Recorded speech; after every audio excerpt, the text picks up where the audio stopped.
In 2025, part of what was an expansion of our work was building partnerships with groups that were interested in supporting small food businesses. In our case, it was working with Latino street food vendors, and in for other of our partners, they were working with youth that were also trying to explore small food businesses. And I think the beauty of that was that it allowed us to link and leverage our strengths together. Some of our partners had a lot more skill in doing advocacy on social media with communications than we did. Our strength was the trusted relationships and the volume of Latino street food vendors that we've cultivated those relationships with. So I think both went hand in hand and allowed us to have a really robust campaign to fight against an oppressive ordinance. There was an initial series of limitations that spoke to where street food vendors could operate, when they could operate, how many feet they could be next to established restaurants, or the limitation of vendors within parks. So this was really very oppressive in limiting their business opportunities.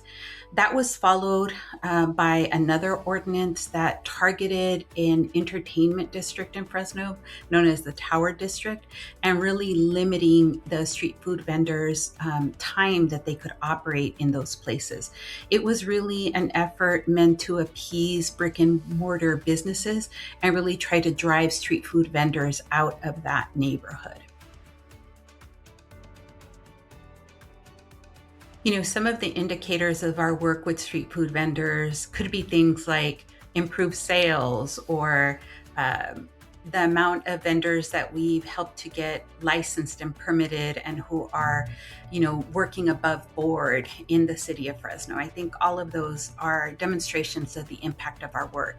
We've offered nutrition classes where we've connected vendors to small farmers, and we've spoken to them about seasonality, where the farmers get to speak to the vendors about what's available, but then the vendors also speak to the farmers about the type of produce that they want to buy. I think those are examples of some of the impact of our work. But I would say that for me, one of the jewels of the impact of our work was in helping to cultivate the voices of the vendors themselves, where they were speaking out against the ordinance and holding local city council members accountable to them. And so it was beautiful to see them on the mic speaking their truth to power. It was also wonderful to see them being interviewed and their voices being lifted up in a lot of the media that was covering the story about these negative ordinances against street food vendors.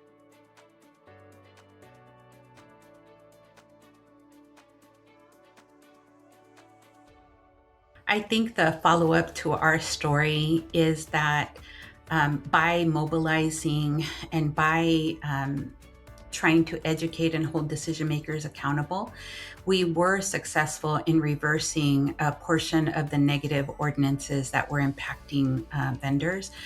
We were able to reduce the harm of the ordinances by having meetings and dialogues with them.